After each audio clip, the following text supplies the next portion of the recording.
I'll be Be back. back. That's, I believe you're quoting Emotep from The Mummy. Vigo the Carpathian, Carpathian. Ghostbusters 2. I'm pretty sure The Mummy did it first. No. No, Ghostbusters did it first. How dare Brendan you. Fraser's cool and all, but he's not a time traveler. Yet. Yeah, good point. Hasn't been He's in a time apparently in traveling movie yet. He's apparently in the Batgirl movie, though. He is? There's a Batgirl movie? Yeah. So people It's made apparently a his huge... first major acting job since he got, like, forcibly retired from the business of acting. Well, he's also been doing a superhero TV show Called Doom Patrol. Yeah, Doom Patrol. Thank you. That's maybe that was something about it. But I thought I saw something about Batgirl on the tagline. Doom Patrol also stars Alan Tudyk, Yes, it does. who I like. Crazy bastard. He is very appropriately cast as the psychopath, evil supervillain. That makes so much sense. He does make a good one of those. Isn't there a sci-fi series that he's doing right now where he's basically an alien working in a coroner's office, but everybody sees him as a human? Yeah, yeah. Resident Alien or whatever. Yeah, it is. Resident Alien. Yeah, Such a good show. I've watched it. It gives me a chuckle. Chortle. Let's go ahead and just ask Google, Alan Tudyk, what you doing? Oh yeah, Resident Alien TV series. He plays Harry Vanderspiegel. It's a good name. Vanderspiegel. It sounds dirty. It does.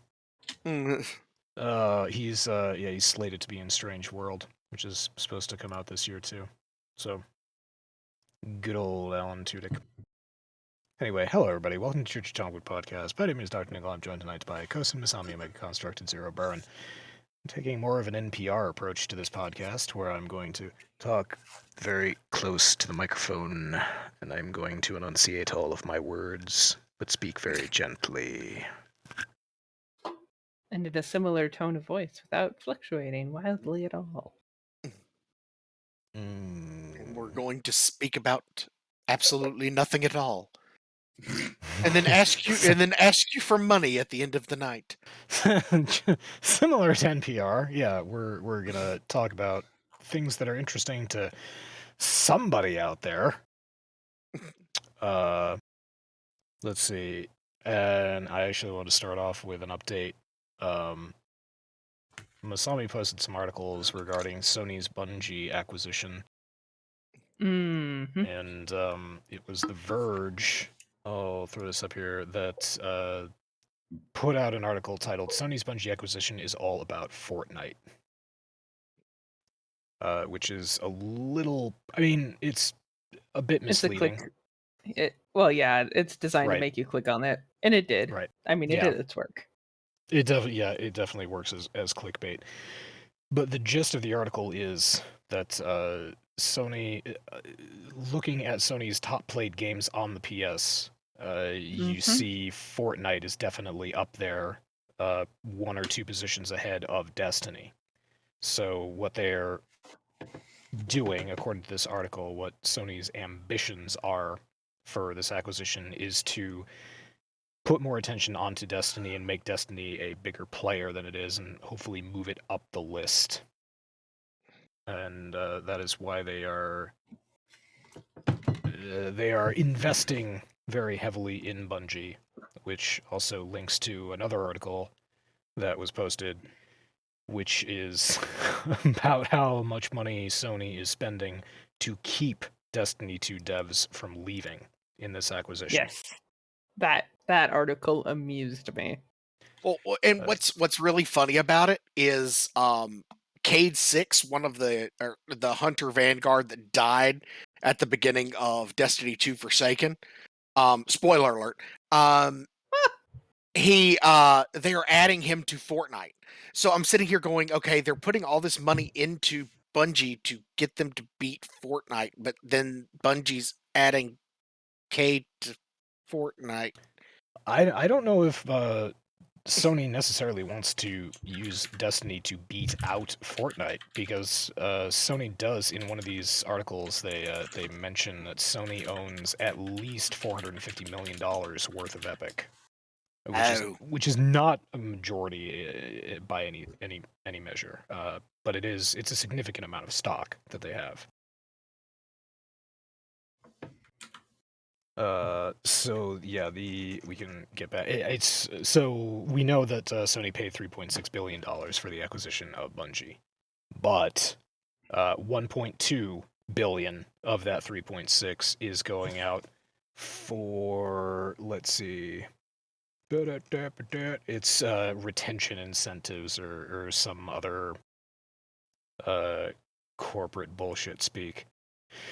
Basically, they want to give out bonuses and incentives to people who they deem valuable as developers to keep them on board and make staying with Bungie more attractive than marketing their skills elsewhere. It's like the Atreides trying to keep spice miners on Arrakis. Nerd. Fucking nerd. The Atreides did not need. Yeah, I beg to differ. The Atreides did not need to bribe spice miners to stay on Arrakis, because the spice mining on Arrakis was done by the Chom company. Chom had all of the equipment and all of the people, and they operated more or less autonomously because they were owned. Majority share was owned by Emperor Shaddam Padishah, Emperor Shaddam IV. Yet they still had to do it. Yeah. Well, okay, so that begs the question, and I haven't read Dune, so I don't know. The only way that you're going to find this is in the book. You're never going to find it in any of the Dune movies or the TV special. I don't know what the Atreides were paying for specifically, if it was security or if it was, I don't know, the kickback to the Chom company or something like that. But regardless. It was something to that effect. I believe they also lined the smugglers' pockets appropriately to help them to get them to convince the other folks to stay too. Well, okay, that I would buy, that they were bribing the spice smugglers, because yeah, there's always been an illegal spice market for sure. Because basically the whole idea, which they don't show in the movie, there's a moment where I believe it's Duke or Paul basically makes the point of, we should, just basically, increase the bribes to the smugglers and then bank it all in, Shaddam IV's name to basically do it as a tax write-off so the Emperor can't say jack shit about it. It's actually was a pretty brilliant thing. That's what Villeneuve's directorial masterpiece was lacking. The economics that were explored in movies, such popular movies as Star Wars Episode 1. That's what I go to the movie theater for. For economics? Yes, and also bland political conversations that happen in, fancy rooms. Mm. Mm-hmm. But it was such a good scene. So well written. Never mind. Anyways, moving on. Yeah. So, yeah, anyway. It's not the biggest development in the multi-billion-dollar gaming acquisitions thing this week was that Microsoft's deal with Activision is going to be reviewed by the FTC, which is not unusual, but it's kind of unusual. I guess this doesn't happen terribly much when one game studio buys another. But it's $68.7 billion, and we saw the pie chart. Like, they're more than doubling the Microsoft. Their Activision is more than twice the size of Microsoft's current Xbox gaming studios.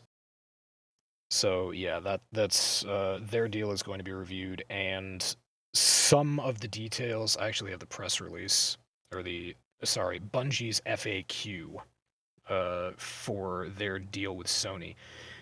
I was asking last week how the deal would pan out between Bungie and Sony with regard to intellectual property and who owns what and all the rest of that. I can't find anything that says what will happen to Bungie's intellectual property while they develop things under Sony. But they did put out a whole big FAQ about will Destiny be, shunted off and be a PlayStation exclusive? Will there be maps and raids and, weapon skins and shit like that are PS exclusives? Will, Bungie retain creative control while it's under Sony? The answer to the last one is yes. The answer to the first two is no. There will be no PS5 exclusives or PlayStation exclusives for Destiny 2, and there will be no changes to release dates, DLC, creative content, anything like that Bungie has planned or they have currently in development.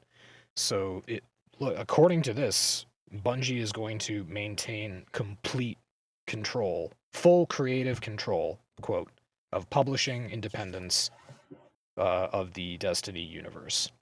So, as far as development goes, Bungie is retaining their creative control. As far as who owns the intellectual property, when they come out with something that is not Destiny, which they're slated to do this year, or before 2025, excuse me, I don't know who's going to own that. Will it be Bungie, or will it be Sony, or will it be a joint venture? So those details have not come out, but Bungie did address all the concerned Destiny 2 players out there and say that, no, your game will not change, and the roadmap is still legit. Cool. I know that Bungie has another game that they're talking about, and I'll find it here. I think it's called Matter. Yeah, okay, so Bungie currently has it's described as a multiplayer action game with character-based gameplay. And the code name for it right now is Meta. The code name for it right now is Matter. It's Facebook? No, God, yeah. The code name for it is Matter. So whatever they are developing, it's going to be the next IP that Bungie has since Destiny. And it's supposed to be a major thing that they're going to try to do. And so whoever will end up owning that's sort of up in the air. That sounds pretty cool. Yeah, so obviously there's no release date or there's no information beyond it's in development right now, but Bungie is working on what they expect to be a major IP that they will make at least one AAA title out of. One can only hope. Bungie needs something to keep them relevant other than Destiny. Bungie needs a W right now. Is essentially what it boils down to. Yeah, they're doing good. I mean, the Destiny 2 players are apparently pleased with the news that the roadmap is still on track. And Witchlight is actually pretty popular, from what I've been hearing. Yeah, the one of these 3 articles speaks very positively about Destiny 2's DLC or expansion packs or whatever the hell they market them under. Yeah, I mean, Witch Queen looks like it's going to be pretty good. I mean, of course, I'm not buying it because it's the only real difference is the fact that they're changing the light levels and the lore is changing a little bit. But I can read about the lore on websites, so that's fair. I'm just kind of burned out on first-person shooter MMOs. I don't blame you on that one either. I didn't realize here that Destiny 2 is credited with being sort of there aren't very many games that compare to it, just because of its MMO aspect and its looter shooter and its first person, and it has a PvP arena, and all those things combined together apparently are not terribly common in the gaming ecosphere. The closest competitor that it has is Warframe. Oh yeah, and Warframe's PvP is basically it's there. Mm-hmm. Nobody that I know of plays it, but it's there. I have heard that there's a lot of comparisons that you can make between Warframe and Destiny. I've even heard some people go back and forth saying that they've ripped each other off in certain cases. Whether or not if that's true, I don't really care, but it's stuff that you hear about online. Look, we all know that when Steve sees something neat, he puts it in his game. Yep, pretty much. Oh, did anybody take the Warframe 2022 survey? I didn't even know there was one. Yeah, I didn't either until they were talking about it on the last live stream. But apparently, yeah, there's it's a Google form, which is, I mean, Google form? I Really? guess it's accessible to everybody. So that's true. it's a pretty good, yeah. It's 5 pages of a Google form that just asks you about how you play and what you like and what you wish was there and yeah. You don't actually get my initial excitement over hearing that was, ooh, it's a Google form. They'll have my email address. I wonder if they'll send me nice glitter in game for filling out it. Nope, no, they don't. They don't reward you with anything. They don't collect your email address. All the information is submitted anonymously. So yes, your form is bad, and you should feel bad. Yeah. So I'm sure they say that they're gonna go over all that. Sorry, Reb and Megan said that they were going to go over all the Google form data and put it up on whatever stream. So I'm sure that they'll have all the multiple choice stuff in there. But as for the writing in portions, nobody has time to read all that. Yeah, they're probably just gonna pull it into a thing and just basically Keywords. search for keywords, and whatnot. Although on another Warframe note, the quality of life / Stardays patch is coming out this week. If not tomorrow, then Wednesday. I can't remember whether they that's said this the 8th week? or the 9th. Yeah. Nice. Yeah, it's Also, the 8th or the 9th. I can't remember what they said. Also, I logged into Warframe in probably my first time in over a year. Yes, be happy. Oh my god. I actually went and explored the dojo. It looks very nice, Doc. Oh, thank you very much. I'm happy that you logged in, you got your daily reward, and I can stop looking. I can stop counting. You were at like 159 days last time I checked. So, which is definitely less than a year. It's definitely less than a year. I know. It's my own OCD. I'm just like, God damn it. Kosin could be playing Warframe and having fun. But actually, I noticed that the controller responses have been really good. The only thing I haven't checked out yet is the item wheel. In the sense of like one of the problems that the controller on the PC had is with the item wheel and its usability. But if it's actually usable, then I might actually start playing again. Although I'm gonna have to adjust my graphics because it makes me nauseous. Yeah, he's got the motion problem. Oh yeah, no, I feel that. That is, yeah. The screen does move an awful lot in that game. I never even thought about the gear wheel on controller. How do you do that? Do you hold down a trigger and then use a thumbstick to rotate? No, the gear wheel is on the directional pad, basically the D-pad portion of the controller. And for whatever reason, previously you couldn't even access it at all. Like you would have to like have the controller in one hand and then access the gear wheel from your keyboard. But when you did that, it would basically shunt all of the control power to your keyboard, and then you wouldn't even be able to use your controller.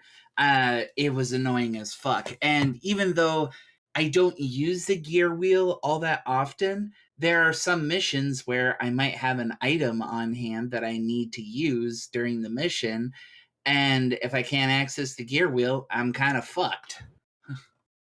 How do you hotkey gear wheel shit on a fucking controller?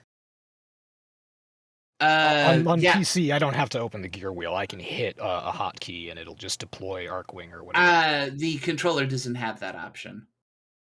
Okay, all right. So looking at the Warframe store page, it still says partial controller support. So yeah, I'm sure they'll get around to that eventually. Which is really hilarious because you got full controller support for like the PS4 and the Xbox and whatever fucking else console that it's on. The Switch. Yeah, the Switch. But on PC, the controller support is just dick all. I like Dick. I think we all like Dick here. I mean, I'm not gonna say I'm not a fan. I mean, you love one or you love many? I mean, personally, I love mine. There you go. That counts. No matter the size, I love mine. Oh, and speaking of loving Dick, Grand Theft Auto 6 is in active development according to Rockstar. So this is something that we've talked about, and we've been like, yeah, they're not in a hurry to do anything about that. I still maintain that they're not in a hurry to release Grand Theft Auto 6. They are... Oh, I didn't know this. In March, actually on March 15th, I believe it is, they are releasing...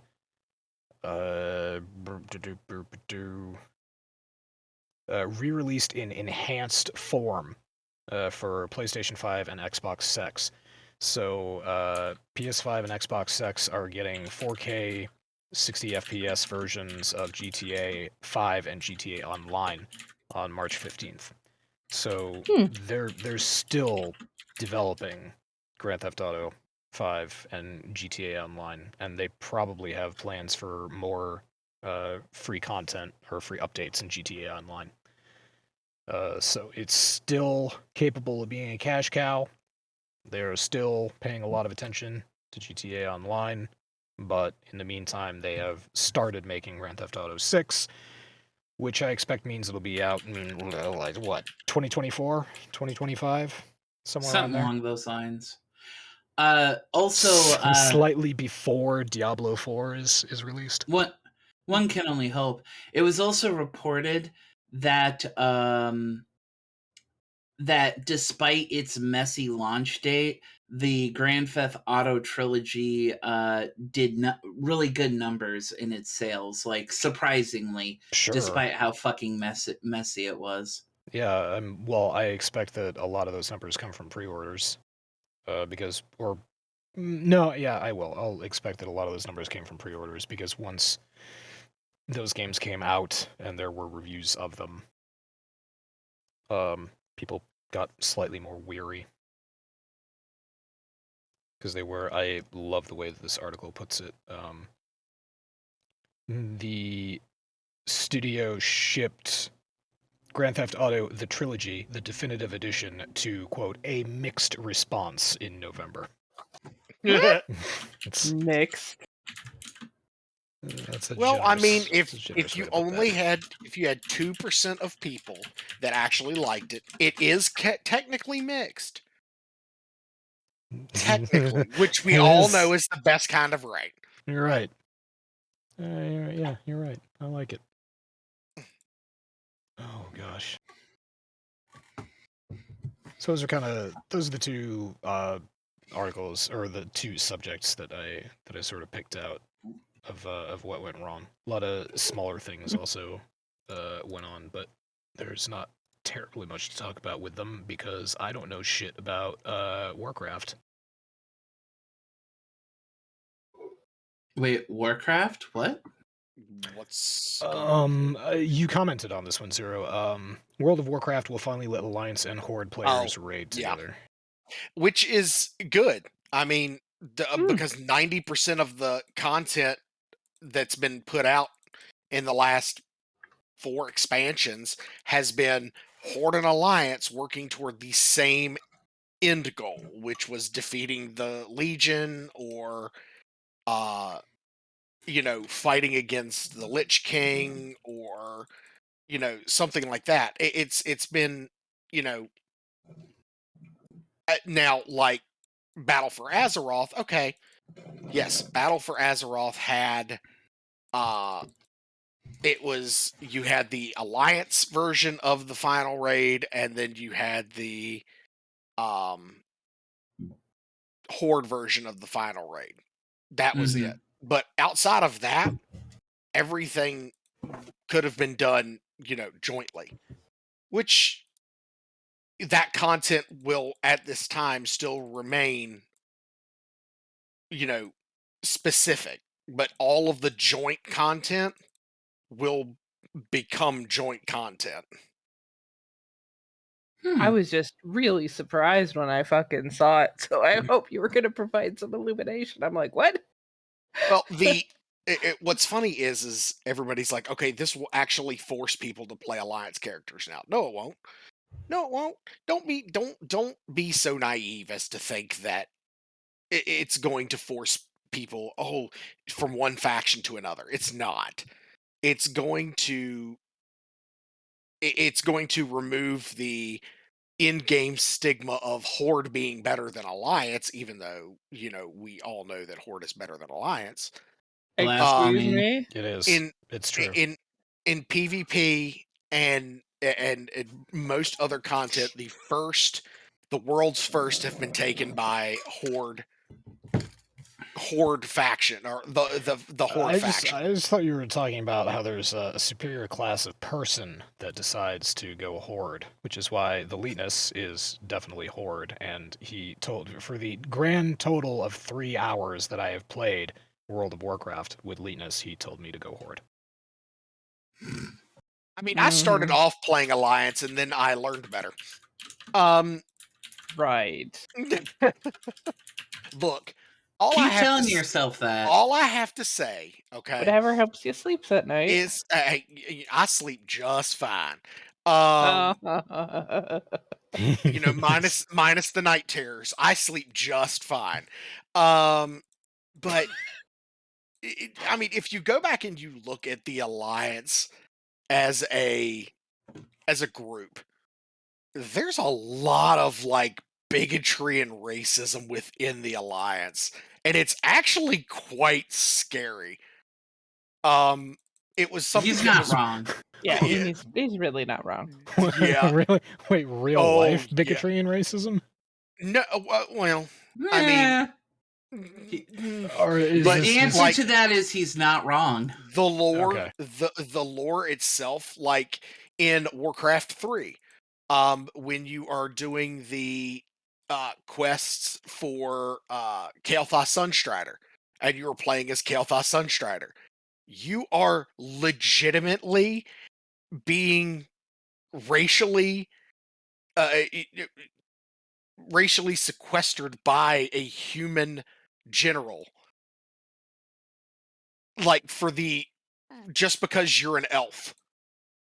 Literally, that is the whole reason why he is treating you like shit. Yeah, I say, yeah, fine. He treats you like shit because you're a different race. Okay, gotcha.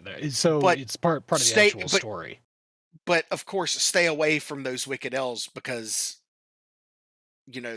Yeah. I should probably elves. specify for Doc here. No, I mean obviously, just like any game that's on the internet, there's gonna be in real life bigotry if they figure out what ethnicity or race that you are, or if you're male or female or whatever.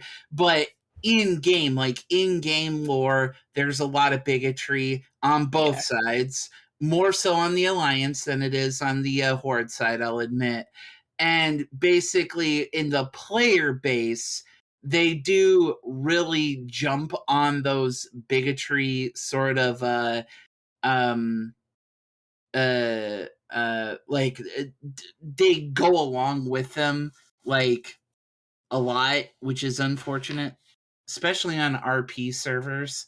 I don't even know if those are a thing anymore. Does WoW actually? Okay. Oh yeah, RP servers are definitely still a thing, and you can make a ton of actual in-game and real life, just real life money by being a whore.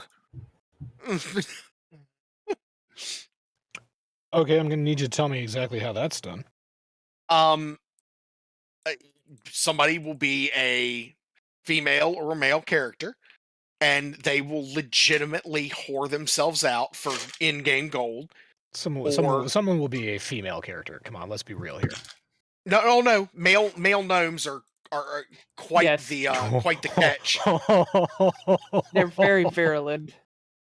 But now that they've got Volpera in the game, which are little fox people, furry is quite the thing.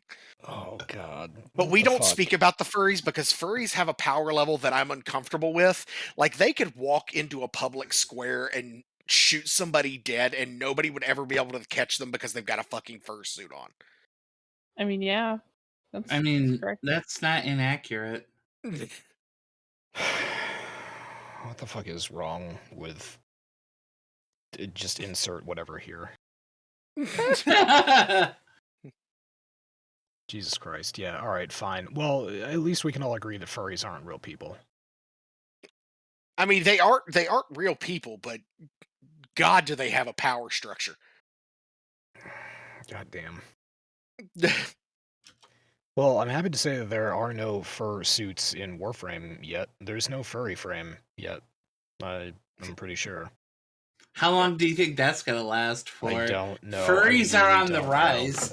They in the Warframe survey, they asked what kind of frame we want next, and it never even occurred to me that people could be writing down, give us a fox girl or some shit. Mm-hmm. Oh God. I mean, why the fuck not? Yoreli was basically just a Japanese schoolgirl. That's basically what that frame is.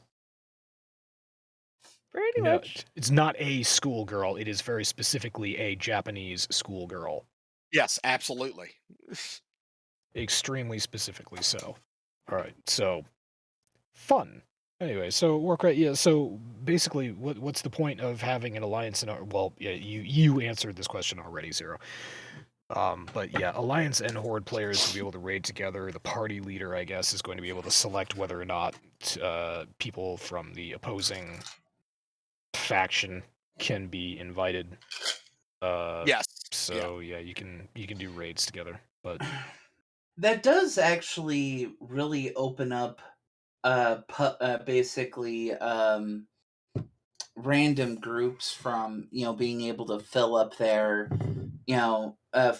rosters probably a lot quickly, because when you're queuing for a dungeon and you're looking for a tank or DPS or whatever it is that you need for this particular dungeon, by expanding it so that you can have both Horde and Alliance characters, I have a feeling that will help in essentially shoring up those parties a lot quicker. And it's gonna give you a better mix of the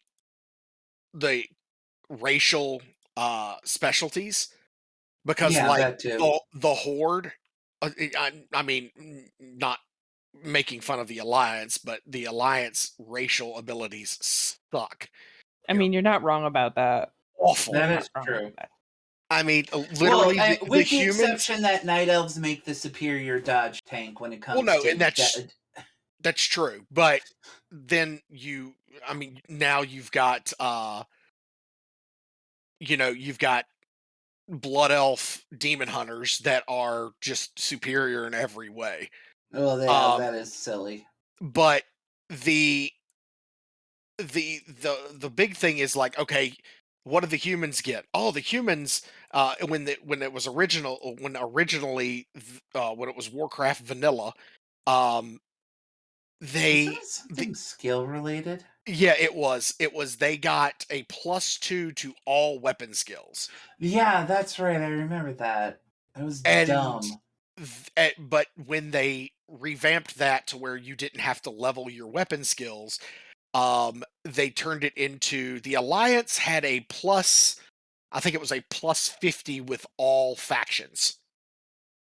And it's like you get bonus XP with all factions. And it's like, yeah. So they're diplomatic. The humans are diplomatic, even though they're deeply racist. Yeah. I mean, they gotta convince you to take the blanket somehow. Yeah. Ooh, wow! That was a a smallpox joke. That was a smallpox joke, and I appreciate it. I appreciate that as well. That was very well done. Thank you. I mean, if you know, you know. What the fuck? That's awesome. Masami, this is why we're friends. Oh, good callbacks. All right. So the only other, there was one other article up here, and it was about how, let's see. Let me pull this up here. Call of Duty. Activision is making more Call of Duty to deal with the declining performance of Call of Duty. So their last COD game is declining in popularity. I believe it came out in 2019, and they are developing a new Call of Duty. It's called Infinity War. No, sorry. Call of Duty is getting a new game. It is going to be developed by Infinity Ward, which I believe is also responsible for Escape from Tarkov. And the last actually very popular Call of Duty thing. Yes. All right. So they made Call of Duty Vanguard, and yeah, that was 2019. Oh no, sorry. Wait. Infinity Ward was responsible for 2019's Call of Duty Modern Warfare, which was a recent high point for the series in terms of critical acclaim and sales. So yes, Infinity Ward has a history of making COD games, and they also made Escape from Tarkov, which is, I don't know if it's less popular than COD, but it is certainly a popular game. We all know a server that is obsessed with Tarkov. So yeah, Being honestly, I think my favorite Call of Duty was Modern Warfare. It had to have been. Like, that's where I got my start with Call of Duty, was in that game. And that game was just, I know that it is one of the scenes that, like, literally they put a skippable batch into the game, where you go in as a Russian spy and shoot up an entire airport. Yeah, they made that scene skippable when they re-released Modern Warfare. Because apparently it triggered a lot of people. I mean, no, I'll draw the hard line here. It's a video game. All right. And I agree with you. If people can't tell the difference between a video game and real life, then that is very much a problem of the person. That is not a problem of the video game. So I'll put that line in the sand. I'll be the unpopular one. Come at me, Twitter. Ya fucks. You know, there was actually a big release already for February gaming wise. Dying Light 2 came out on February 3rd. Anybody play the first Dying Light? I did not. Can't say that I did. Yeah, I guess it's been a really big success on Steam. It's rated as very positive. I did get the notification last week when I opened up Steam. That shows how much I've been gaming. I haven't opened up the Steam app for a long time. And I did get the notification for it, and it said that it was out presently. So, yeah, that's... Yeah, I've seen a few articles talking about it. And... Weirdest fucking thing. I saw an actual TV commercial for it. Like, really? 2 weeks ago. Yeah, I actually saw a TV advertisement, a commercial for Dying Light 2. It was crazy. I haven't seen a video game TV commercial in like fucking forever. I know. Bungie was really good at them when Destiny, the original Destiny, first came out. Those commercials were the greatest fucking commercials. I'm not gonna lie, I'm like looking at the gameplay here, and this fucking's like my jam. From what I'm seeing here, it looks kind of fun. It looked, yeah, when I saw it, I could not remember anything about the original Dying Light, but when I saw the commercial before the Dying Light 2 title popped up, I was just like, what game is this? Yeah, it did not look like, at least it didn't look like the cover art or the Steam art pages for Dying Light. But or the Steam art on the store page for Dying Light. But yeah, whatever. If it's positively rated, then good for it. There haven't been any articles about how it's a complete clusterfuck and it was bugged on day one, so maybe it's maybe the studio actually did a good fucking job, and the devs deserve a pat on the back. Ooh, it's got an online co-op mode. It's a single-player game, but it mentions that it's online co-op, so that's always kind of nifty.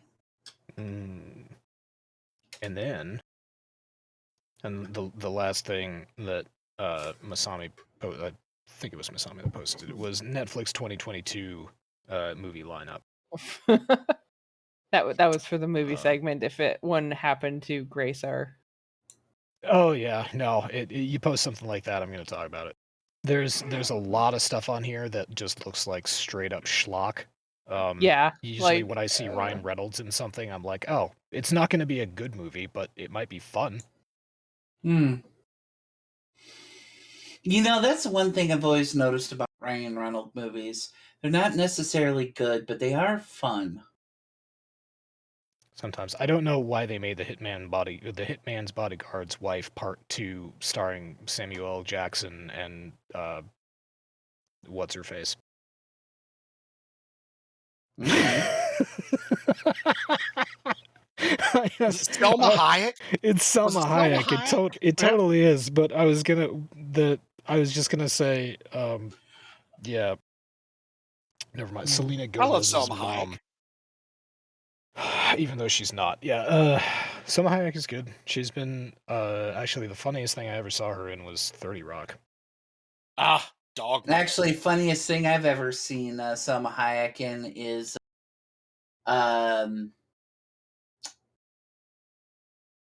what's the one with George Clooney and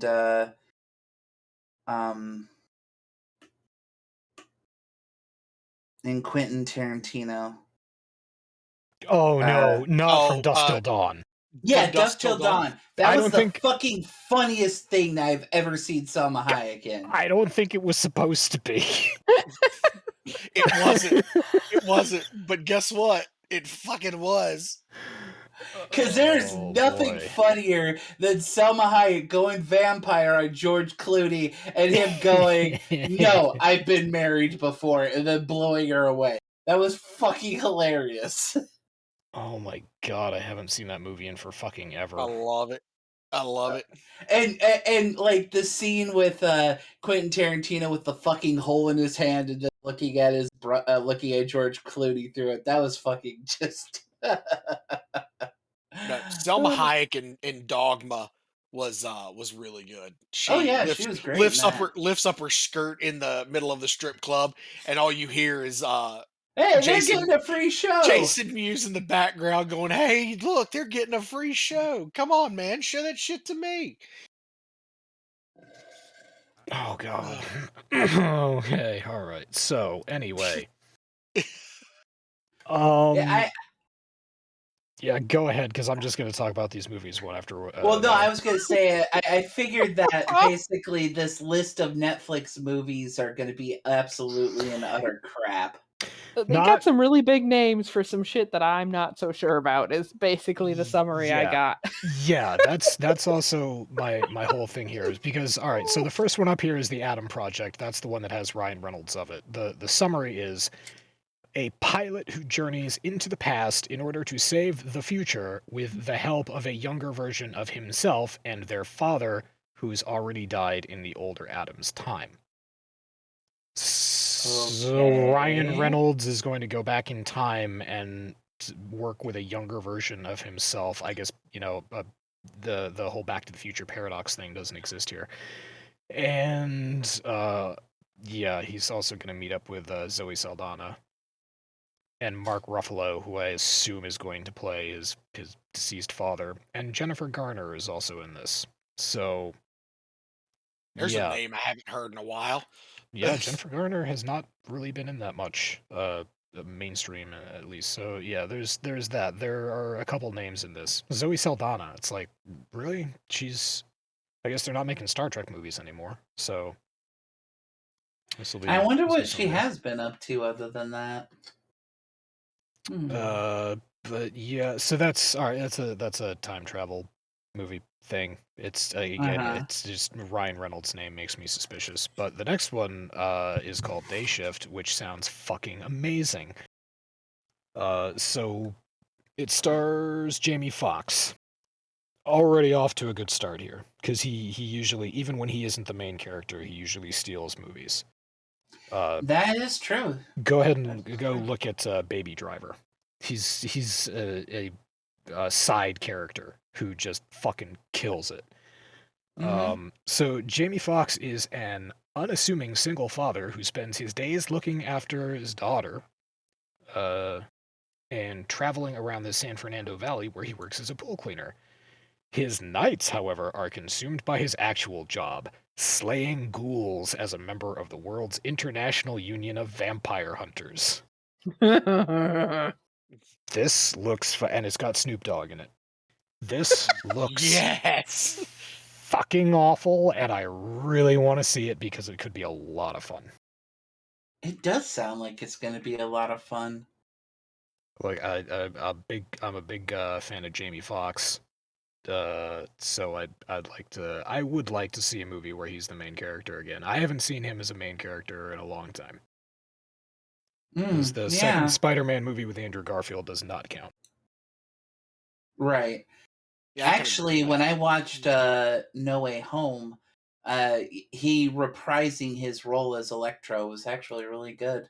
I've never seen the Andrew Garfield versions of Spider-Man, but yeah, no. You're not missing terribly much. No, you're really not. I figured as much. Next up, let's see, Spiderhead. It's based on George Saunders' short story, Escape from Spiderhead. Let's see, it imagines a near future where convicted criminals, like these two people, are offered the chance for shorter prison stays in exchange for participating in experimental drug trials overseen by Warden Amnesty, who is played by Chris Hemsworth. So Thor is a mad scientist experimenting on convicts. The premise sounded better than the title. So yeah. Yeah, you said Spiderhead, and I was thinking, sounds like something that should be on Pornhub. That's a thing. I mean, 8 legs will be useful to someone. We've seen that gif, right? The chick dressed up as a spider with the spider face on, sucking the guy's dick. Yep. Yeah, actually, I have seen that. That's totally a thing. Yeah, guy fucks a spider. Lightly terrifying, but it was during the glorious early 2000s when the porn internet community just did not give a fuck. The porn internet community still doesn't give a fuck. I was gonna say. You don't see that many insects getting rammed up the ass anymore. That's all I'm trying to say. Also facts. It's unfortunate that we sort of shifted. I mean, furry porn is more popular than insect porn now. Yeah, but that's saying something. Furry porn is far more appealing than insects. Well, it's pretty easy to believe. Define appealing. Define appealing? He said appealing to the furry community. And the furry community is huge. All pun intended there. Yeah. Yep. All right. So that's terrifying. Anyway.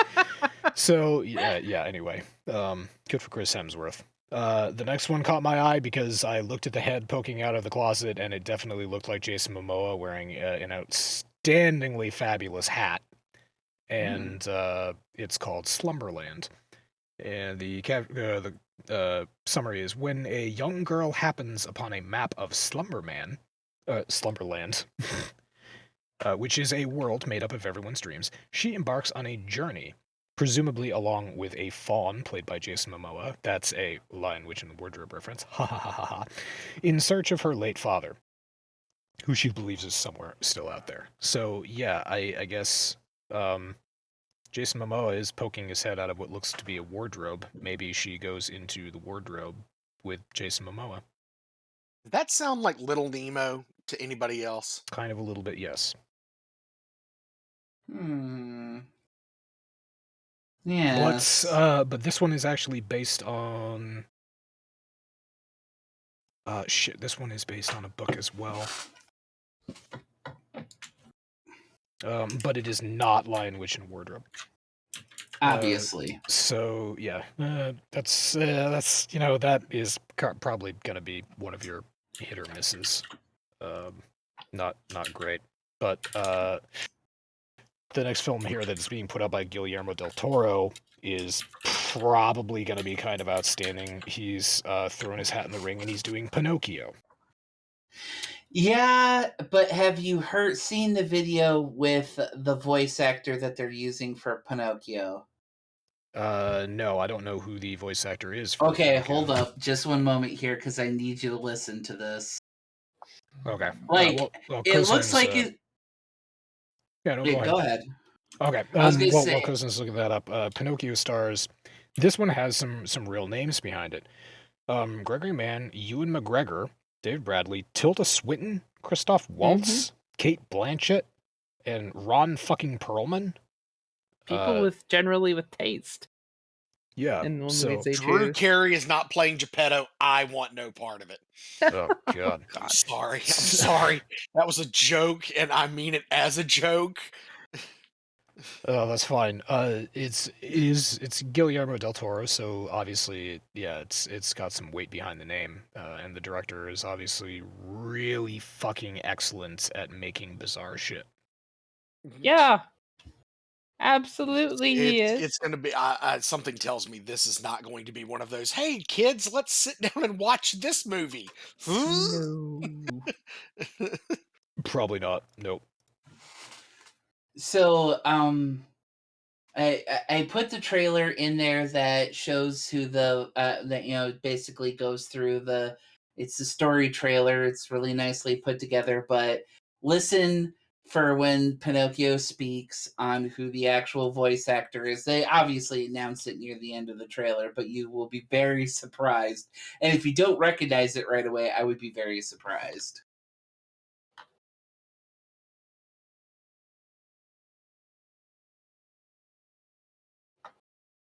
Okay, I'm sorry. At what point in this movie does Pinocchio speak?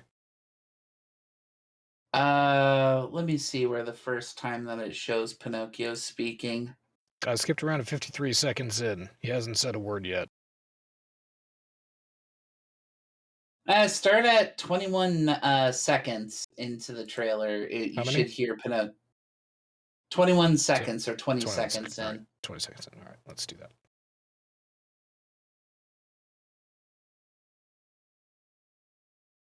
Oh, is he that dude?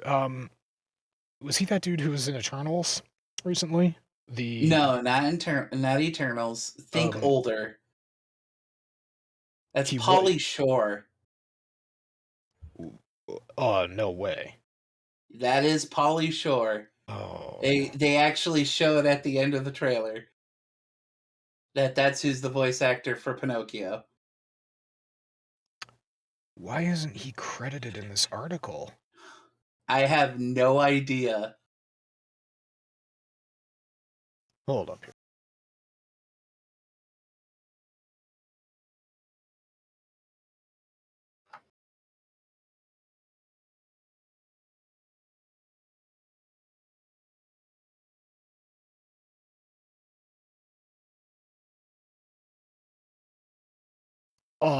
Oh geez, this is awkward.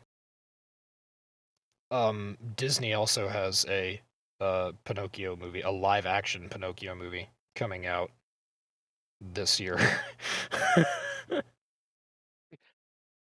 Oh God! So you're talking about two different fucking movies? That's hilarious. God! Yeah, this one is not. This one, the Disney one, is directed by Robert Zemeckis. Oh wow! So that is the one where you can say, "Hey, kids, let's watch this movie." Okay, this is the one, where Guillermo del Toro is directing this one, which is also this year. No, it's Gregory Mann. Gregory Mann is voicing Pinocchio. I just looked it up on IMDb.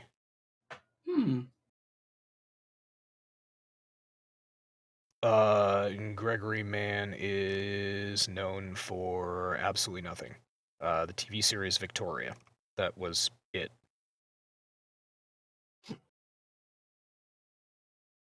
Huh. Yeah, okay. So he's got nothing under his belt, but he gets to voice Pinocchio in a Guillermo del Toro movie. So yeah, more power to him. Anyway, I was more excited about Ron Perlman and everything. I'm obviously gonna watch this. I'm a fan of Guillermo del Toro. I hope it's much more bizarre than it looks in this trailer, because in this trailer it looks like a family-friendly film. Well, okay, That would hold be up. terrible.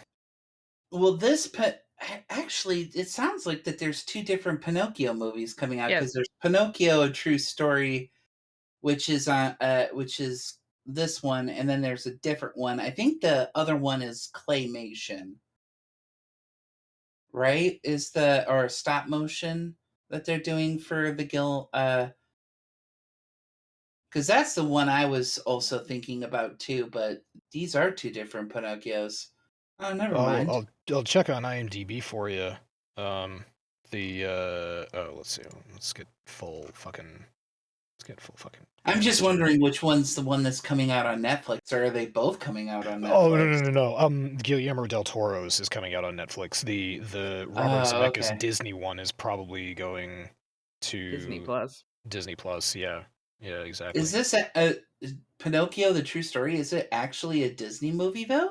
It doesn't seem like it's a Disney movie. No, the one that I'm looking at does not say Pinocchio, the real story or the true story or anything. It is just Pinocchio, which is why this was so confusing. There are two movies called Pinocchio coming out this year. Just Pinocchio. Actually, now it looks like it might be three, because wait, is the one that's being done by Robert Zemeckis, is that a live action one? Yes, it is live action. Okay, because the one I showed you, that it's a 3D 3D cartoon sort of one. So there's three Pinocchio movies coming out. There's Guillermo del Toro is doing the animated Pinocchio. His movie is absolutely animated Pinocchio. So you go to this Netflix, the still that they've used to advertise this movie. It is absolutely a CGI bug, stop motion CGI bug. It's very much his style of 3D. So it's not going to be like a Pixar animated film. It's more going to be like a whatever you want to call it. It should probably look like these things are made out of clay, but their motion is going to be a lot more smooth because it's all computer generated. Okay, well that still hones in the fact that there's three different Pinocchio movies coming out here, because the Pinocchio True Story is its own one. There's the one that Gil del Toro is doing, and then there's this other one by Robert Zemeckis. There are three different Pinocchio movies that are coming out this year in 2022. And one of them has Pauly Shore as the voice actor for Pinocchio. They couldn't have at least... okay, Armageddon and Deep Impact came out the same year, and they were about the same thing, but they were called two different things. Could we not just... we're obviously trying to trick audiences here, I get it, but it would be nice if IMDb didn't have to put a little parentheses and say Pinocchio 1 and Pinocchio 2. That's I can't even with that. That's fucked up. That's great. Good for them. Good for all of them. Anyway, moving on. Next movie is called They Cloned Tyrone, which again sounds pretty fucking fantastic, actually. Just because of the main characters here. After Fontaine, Yo-Yo, and Slick Charles happen upon an unbelievable discovery exposing a vast nefarious secret the government is hiding, they soon realize that they can't trust anyone but each other to keep themselves alive. I'll watch this. That's just vague enough, and these characters you have a character, his name is Slick Charles. I'm gonna see this. I expect that to be an interesting character. Slippery Chuck. Or Slippery Chuck, that'd be fine too. Yo-Yo is a little played out, but I like Slick Charles. And it's got something to do with clones. Who the fuck knows? And the It other sounds interesting. The other one I'm definitely going to see is called The School for Good and Evil. As in Soman Gianni's best-selling book series, The School for Good and Evil, from director Paul Feig. It's interesting here, Zero. Zero, you're really going to get a kick out of this, I feel like. They say, from director Paul Feig, and the movie that they put in parentheses so that you know Paul Feig is Bridesmaids. What other movie, much more recent than Bridesmaids, was Paul Feig credited with? Hang on. It was the cinematic abortion known as Ghostbusters 2016. That's correct. I wonder why the article didn't credit Paul Feig with Ghostbusters as opposed to Bridesmaids. Well, likely never mind. because again, cinematic abortion. So, revolves around Agatha and Sophie, two best friends whose relationship is put to the ultimate test after they begin matriculating at a magic school for fairy tale heroes and villains.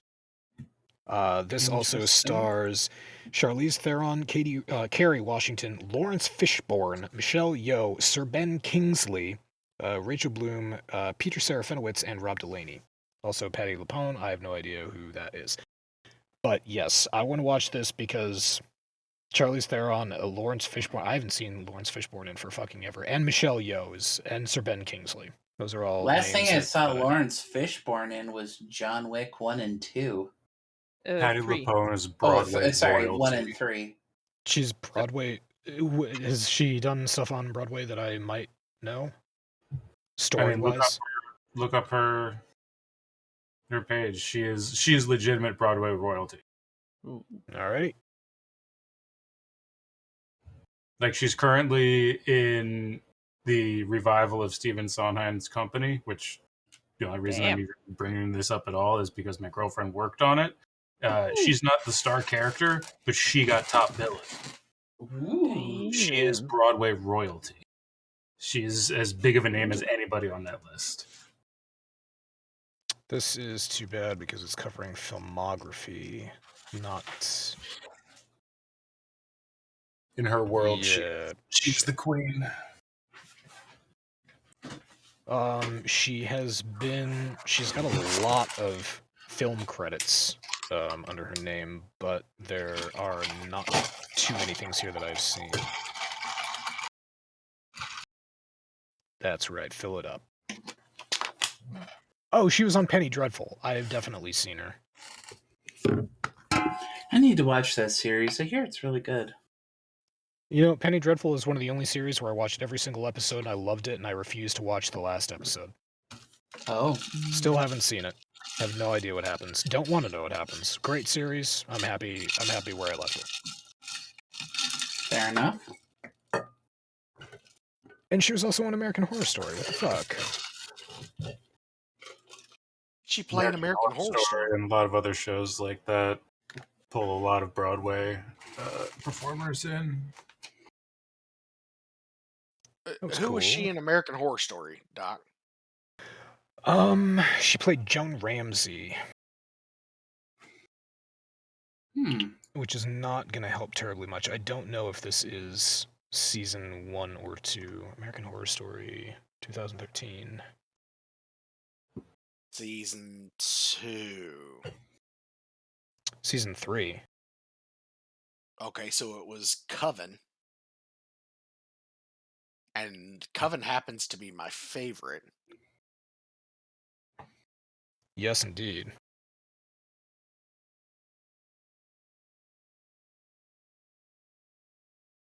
Who did I say she play? Joan Ramsey.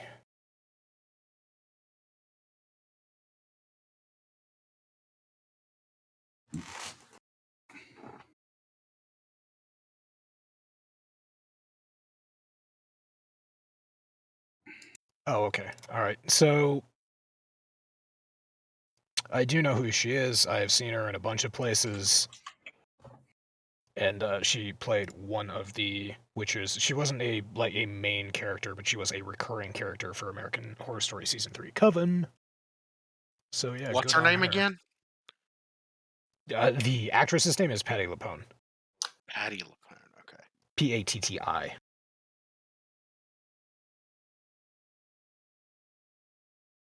You know where else I saw her? I know her name. Now it's coming back to me. Let's go back to a movie called Heist. Where is it? Because I know it's here. There it is. Betty Croft. She was in Heist. She played an airport security. She played a airport maintenance security officer, and she was in charge of the metal detector. And Gene Hackman, who played the main character, trapped her into participating unwittingly in a scheme to smuggle a weapon into the airport by catching her drinking alcohol on her 15-minute break. And yeah, I fucking remember that. I know who she is. I know who she plays. Yeah, she's a good one. But on top of all this, she is Broadway royalty. On top of all this, apparently she also has a thriving career in Broadway, which is news to me. So that's good. Fucking good on her. Oh. Okay, I know which character she played now. She played the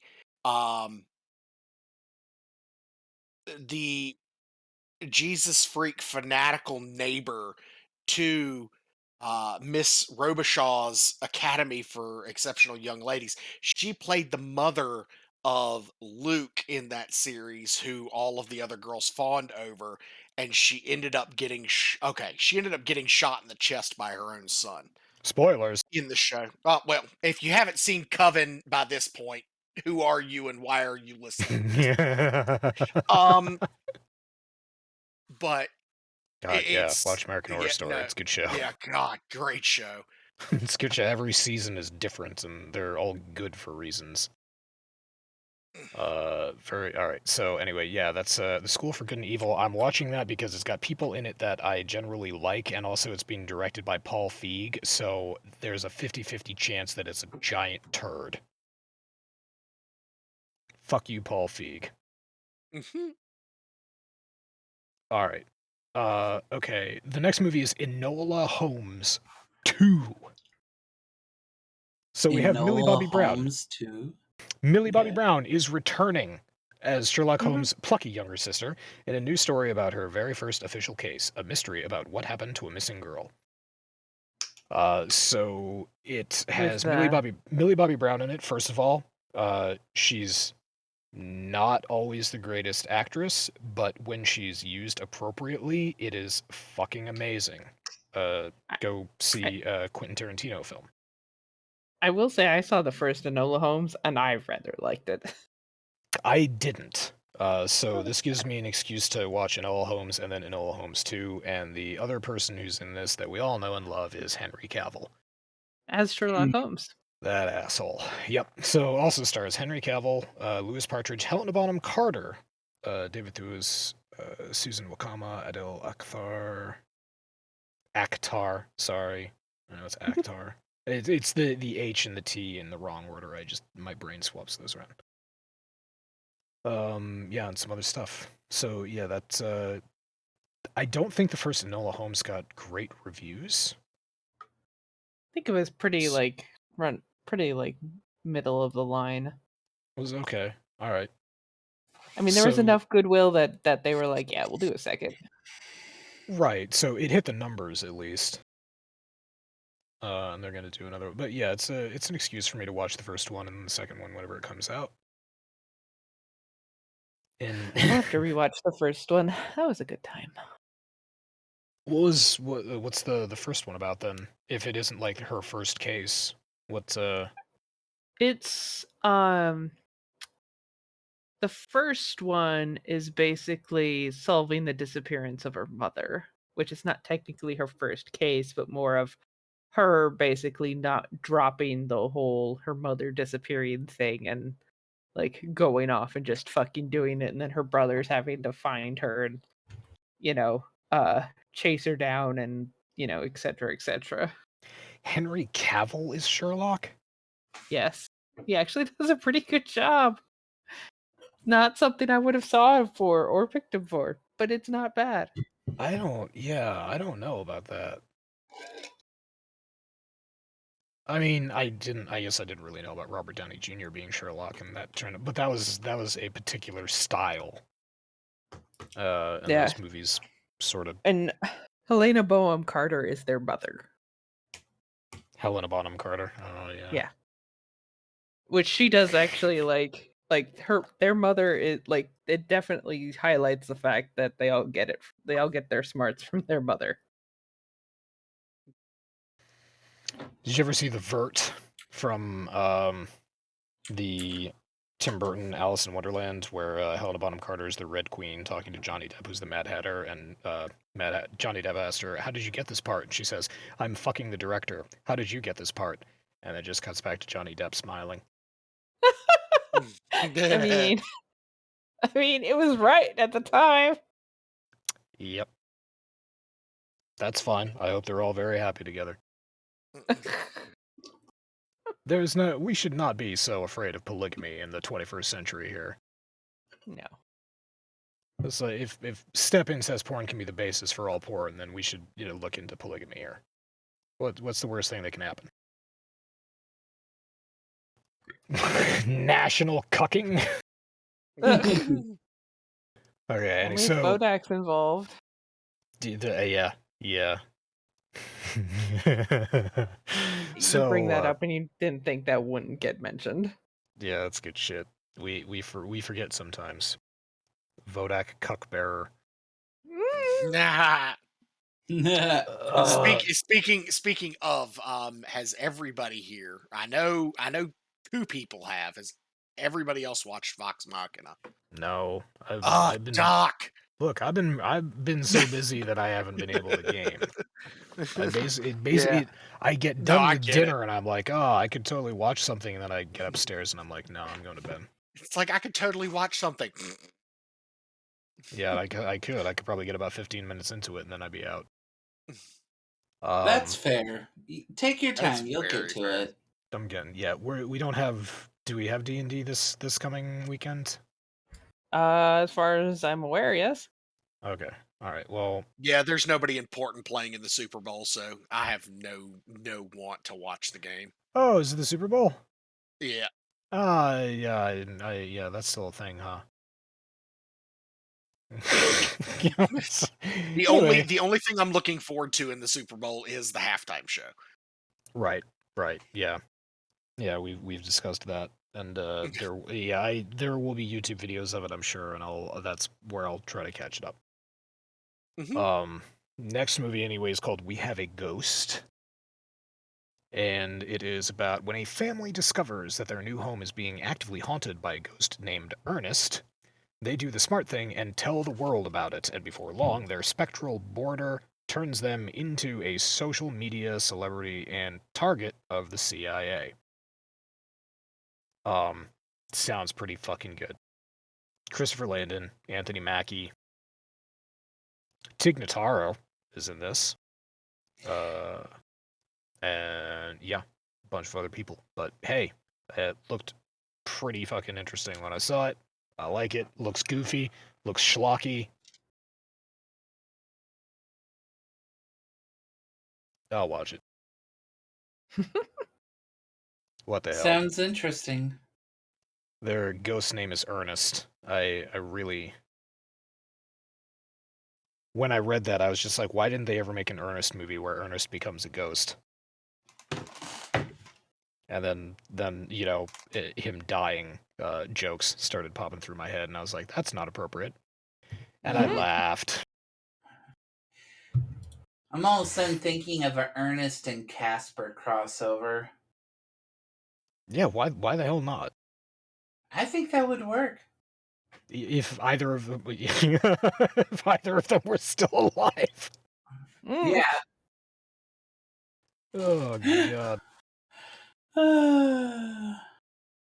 Oh Christ. Alright, and then Wendell and Wild. This caught my eye. It's another animated movie, but it's two demons. One of the Wendell is played by Keegan-Michael Key, and his brother Wilde is played by Jordan Peele. Oh, interesting. So it's a Key and Peele movie, and Jordan Peele actually co-wrote the movie with Henry Selick. Oh. Who is also the director. So you have a director and a writer, co-writer, and an actor who are tight. So usually that makes for a pretty decent production. Depending on how many executive producers got their fingers in this pie, that might make it a mess, but as it looks right now, could be pretty fucking solid. Yeah.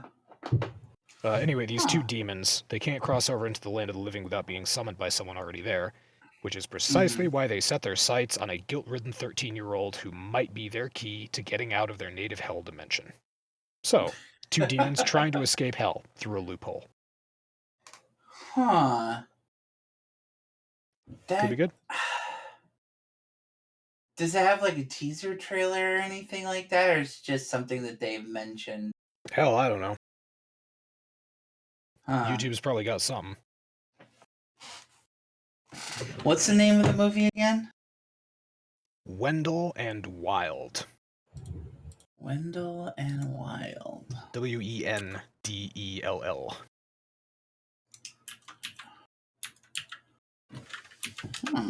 Let's see what we got. Fucking Dell Computers, man. The Dell Computer Company. Brought to you by Hell.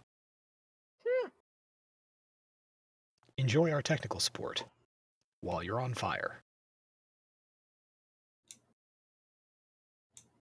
But yeah, anyway. Let's see. Another one. Okay, and yeah, then we got two left. So, The Mothership. The Mothership finds Sarah Moore's Halle Berry still reeling after a year after the sudden and inexplicable disappearance of her husband, played by Omari Hardwick, somewhere out on their remote rural farm. Though Sarah knows that moving on might be what her kids need. Her kids, by the way, played by Jaden Smith and Quinn McPherson. She suddenly comes across what appears to be an alien object on their property. She realizes that there may be more to their family story than any of them know. So it's called The Mothership. It's got Halle Berry in it. It's got a sci-fi twist, and yeah, I wouldn't mind watching a Halle Berry movie again. I haven't seen her in something for a long time. And I was gonna look up Matt Sherman. Or Sharman, whatever. I don't know how you pronounce that. Because I don't know his name off the top of my head, but I was curious what else he's done.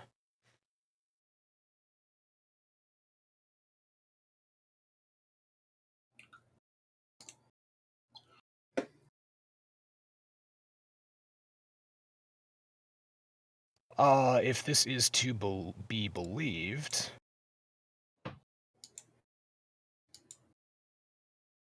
Mothership. Yes, okay. He was the writer for Bridge of Spies. Bridge of Spies? Yeah, the 2015 Tom Hanks movie. Huh. I'm not sure that he has... Okay, so those are his writer, producer, director. This is his first director role. The Mothership is the first thing that he's directed. He's got 9 writing credits and 5 producer credits. But yeah, he's dipping his hat into... directing, apparently. So, interesting. The only thing that I've really seen here that he's written is Bridge of Spies. I want to say that I've seen Oasis as well. Yeah, okay, I also saw Oasis. Which was it was an Amazon original. It was a sci-fi original. No, it's an Amazon original. Huh. But yeah. So anyway, first time director, Mothership. And the last one we got here is Knives Out 2. That I'm looking forward to. It's a fucking sequel, and I usually hard pass on these things. All right, Knives Out was a fairly decent film. I enjoyed it. It hit all the beats. It was quirky. It had fun characters in it. I don't think that it needs a sequel, but it hit the numbers, so The summary here is, no matter where Detective Benoit Blanc, Daniel Craig, they got Daniel Craig back, goes, he always ends up smack dab in the middle of another ridiculous mystery. And Ryan Johnson's Knives Out 2 will see the Gumshoe investigating yet another group of suspicious characters who might not be as innocent as they make themselves out to be. Dun dun dun. So I mean, it it's also, so easy to do with that kind of plot where you've got a dude who solves mysteries or a person who solves I mysteries. know. Like, sequels can just go everywhere, and I'm sure Daniel Craig is eager to go, I can do more than Bond. Dude, there is another Inspector Clouseau movie coming out with Sir Kenneth Branagh in it. It's not a Netflix film, so it's not on this list. But yeah, Clouseau is back. Or no, Yeah. sorry. Yeah. What is it? Murder on the Nile? Something like that. Well, yeah. It's basically the sequel to Murder on the Orient Express. Right. Yeah. But yeah, I need to no. see that. Murder on the Nile looks like it's going to be fantastic. It's got a great cast, and it just looks like it's going to be fun. All right, I called him Clouseau, and it's going to drive me nuts now. What's the actual name of his character?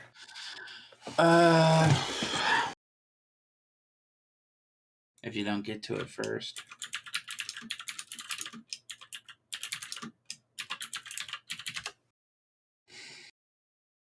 Hercule Poirot. Yeah. Yeah, that's the dude. Anyway, yes, Murder on the Orient Express came out in 2017, and now in 2022 we're going to have another Hercule Poirot. Whatever. Yeah. He's Death Belgian. on the Nile is the name of the movie. Death on the Nile. Mm-hmm. So yeah, we have 2 sequels to investigatory gumshoe characters coming out this year. So whatever, Yeah. I will watch this because it has Kate Hudson and Jessica Henwick in it, and it also has Edward Norton.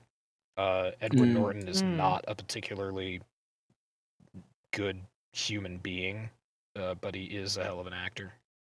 Oh yeah, that's true. So yeah, I'll probably see this just because. Also, Kate Hudson and Jessica Henwick are also pretty much great in whatever they're in. I'm interested in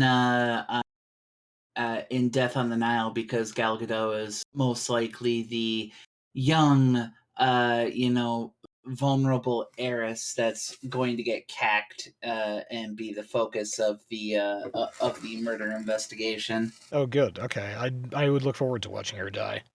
I'm a bad person. I don't like Gal Gadot. Yeah.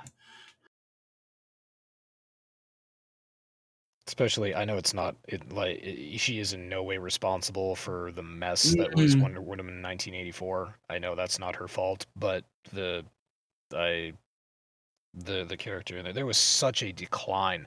The Wonder Woman movie, in and of itself, the first one that she was in, I wasn't really interested in it, but I saw it, and it turned out to be probably the best DC movie that had been put out so far. It was a good movie. And then Wonder Woman 1984 came out, and maybe my expectations were a little too high. That's the thing about making a sequel. It's always really hard to capture that magic. It's very rare to find an actual, when you do a sequel, that actually is either as good or better than the original. I know. Well, I was actually thinking about this in terms of a sequel. When you make a sequel, you are inviting a comparison to be made. You are 95% of the time, probably higher than 95% of the time, you are creating a movie to be compared with another movie so that one will be better than the other. There's that's 95% chance, that there's a 4% chance that you will have 2 movies that are, pretty on par with one another, and there's a 1% chance that you might have 2 brilliant movies that are brilliant for different reasons. That's extremely difficult to do when it comes to something as complicated as visual storytelling. That is true, and there's two movies that actually exemplify that just amazingly, and that's Terminator, Terminator 2, and Alien. Because, Alien and like, Aliens. Yeah. well, Alien and Terminator are, that horror thriller genre. That, because you've got basically you've got that, and then the next movie was an action movie. And they both, both Terminator and Alien did really well. They were pretty good movies. I think Alien is obviously the superior when it comes to Alien and Terminator. But when it came to their sequels, Aliens and Terminator 2, they're both fucking iconic movies, and they're great for their own individual reasons, but they're not even anything remotely like their previous movies because they're not horror thrillers, they're action thrillers. That is true. I hadn't really thought of it or I hadn't thought of that particular example, especially Alien and Aliens. Yes, because they are two very different movies, just in terms of their makeup. But yeah, as you say, both good for different reasons. So there isn't. So yeah, it's difficult in that circumstance. Just between I know way more about Alien and Aliens than I do about Terminator and Terminator 2. In that instance, yeah, it's not fair to draw a comparison between those two films because they're the same universe, but they are a different method of storytelling. And also, both franchises have the failure of trying to do sequels beyond their second movie, going into third, fourth, or fifth movies, and those movies absolutely bombing. Here's the thing. Exception. Yeah, there is one exception, with the exception of Alien Resurrection, because Alien Resurrection is actually a really good movie. Oh my god, no, it isn't. Joss Whedon. It is. Joss Whedon hated that movie so much that he tried to get his name taken off it. Yeah, and Josh Whedon is a fucking sexual predator, so I don't much give a shit about his opinions. So, however, I can't speak to that. I don't actually know anything about that. That's news. Yeah. Shit. We'll go over There's it some later. stuff. Yeah, that'll be after. Yeah, he got hammered, dude. It was it was not small news, going all the way back to the Buffy days. Yeah. Charisma, crap. What's her last name? But anyways, the actress, her first name starts with Charisma, who played in Buffy and Angel, just came out with a whole bunch of shit, and it just kind of sparked a whole landslide of other crap. I forget which there was a bunch girl of it other was, women. but there was like a 14-year-old on the cast, and they had to make a rule that Joss wasn't allowed to be alone in a room with her. Yep.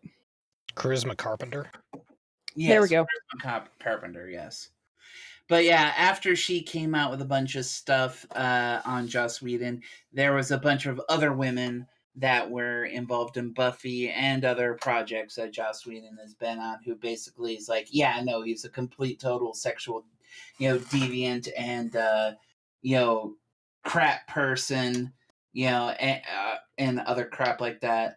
He also admitted during an interview that him being a feminist thing, he basically, like, in a actual class where they were teaching about feminism or stuff like that, that he purposefully he knew more about feminism than the teacher or one of the students in the class, because he thought or acted like the exact thing that you're not supposed to act like when it comes to feminism. I can't remember the exact quote, but it was something that was really gross.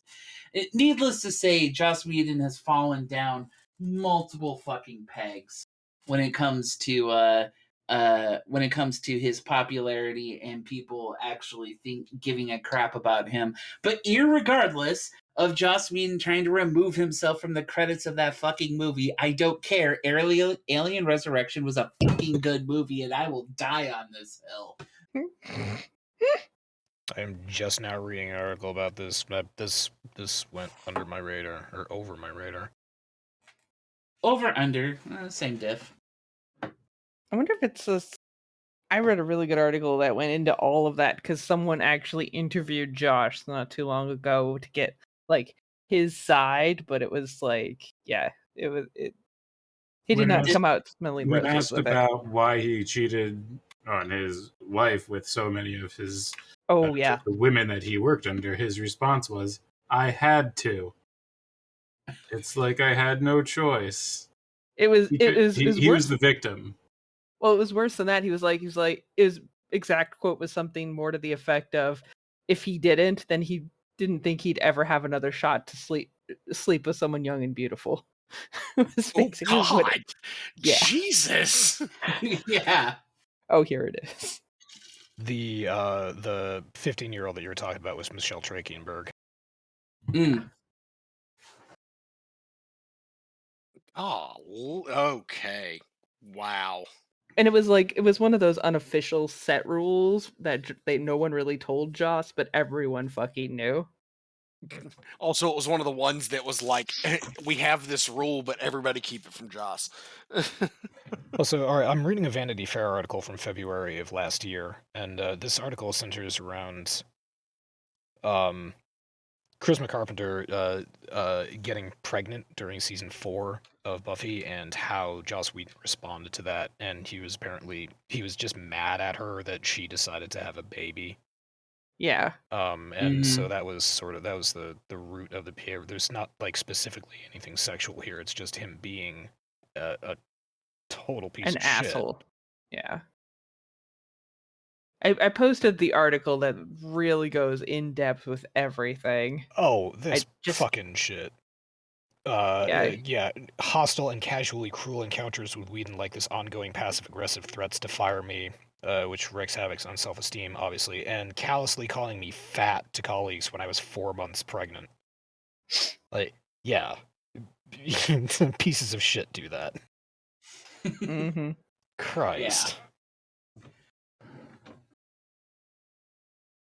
Alright, yeah, and then Michelle Trachtenberg weighed in on Twitter by saying, this must be known as a teenager with his not appropriate behavior. Very not appropriate. So yeah, apparently he was a little bit of a sleazeball and a total cunt. Yep. Interestingly enough, for like the longest time, I had no idea how much a sleazeball Joss Whedon was until Masami introduced me to a movie that he had done that I wasn't quite aware of, and it's the Dr. Horrible sing along. Oh, Dr. Horrible sing-along blog, yes. Yeah. With After watching that movie and knowing that Joss Whedon involved in the entirety of that project, both for writing, directing, everything like that. and it was Really, his money into it, yeah. yeah, and his money. It really clued me in on just how horrible of a person Joss Whedon actually is. If you basically analyze the subtext of that particular movie. It was Can I something not- that they did while the writer's strike was going on. He basically financed something because everyone was fucking bored and wanted something to do. Am I still allowed to enjoy Firefly? Yeah. Yes. Hell, I still enjoy Firefly. Yeah, you just gotta separate the art from the artist. Yep. I know, we've had this discussion before, because people have been trying to figure out how to do that for over 1,000 years. There's really, when it comes to the whole death of the artist thing, I don't think it's actually ever possible to truly separate the art from the artist. However, to quote a person that most people revile on the internet or like, depending on the way that you speak about her, she said that it's okay to like certain pieces of media as long as you realize, essentially the more pernicious elements of it, in regards to, essentially don't ever just, regard media passively, be open to the criticisms that are made of it. And hell, even Firefly is not even completely free of its criticisms, but I still love it. Mm-hmm. Well, I mean, fine and fair enough for the speech of the quote or whatever, whoever that came from. But just take the example that I always, excuse me, bring up here is Wagner. All right, I think that Wagner wrote he wrote a lot of shit, but he wrote some pieces of legitimately beautiful music. All of his music had themes running through it. A lot of it was tied to opera, and he would never have written the stories that he did if he wasn't an intensely anti-Semitic piece of shit. Mm-hmm. So there, it's kind of difficult for me. I mean, I can listen to The Ring in like one way, but in the back of my mind, it's always going to be like, I know that he's talking about Aryan superiority here. I know that that's what the point here is supposed to be, but I mean, I can interpret it in other ways. It's just that's always in the back of my mind, and it kind of, I don't know, it kind of spoils it. It makes me feel bad for enjoying pieces of it. There are several pieces of art that are definitely like that when it comes to previous, like Joss Whedon, for instance. There's like a lot of things that I go back to now and just kind of go, because there's like certain, like Firefly is actually the biggest one for me. Like trying to go back and watch that and coming out of it like, this is really good, but there are some aspects of it now that I could just feel Joss Whedon's slimy grip on. Avengers 1 and Avengers Age of Ultron, definitely you can feel some of the sliminess that Joss Whedon slid into that too as well, especially when it came to characterizing Black Widow during those particular movies. Oh That my was God. that was a Disney decision. Well, I know it was a Disney that was decision. not a Joss Whedon decision. I can honestly say that was a Disney thing. That was not a Joss Whedon Joss went thing. on record not Yeah. liking the whole Yeah. Black Widow Hulk thing. Oh no, I'm So- not talking about that. No, I'm not talking about that. All of it. He went on the characterization of Black Widow. He despised, like as a whole, not even just the not the Hulk taking Romanoff to Pound Town. That whole thing. God. That is a separate issue in and of itself. But he did not like the characterization of Scarlett Johansson's character from the beginning, and the only reason she was characterized in the way that she was is because Kevin Feige looked at it and went, "We need to have a sexy person in this movie," and Robert Downey Jr. wasn't enough. Kevin Feige wasn't involved. Wasn't that Mike Eisner, whatever the fuck his name is? Eisner has very little to do with the Marvel side of things. No, he was involved. He was doing the Marvel thing until Feige took over. Feige took over after Age of Feige was involved all along. Feige has been involved since the beginning. Just less publicized. Less publicized. Feige has been involved since the beginning. It was not a publicized thing, but Feige has been involved since the beginning. He was part of the full 10-year run. Interesting. Anyway, let's see. I will say I will unabashedly like Whedon's take of Much Ado About Nothing, because I mean it's really hard to fuck up Shakespeare.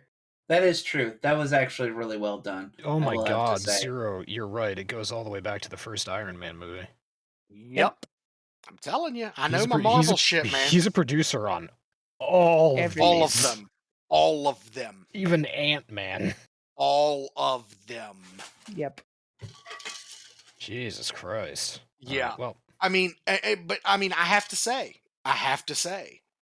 that Disney milked that fucking cow dry for 10 years. And when it got dry, they said, okay, we're just going to shoot this cow in the head and replace it and call it the same cow. Yep. Pretty much. And it's oh Disney. boy.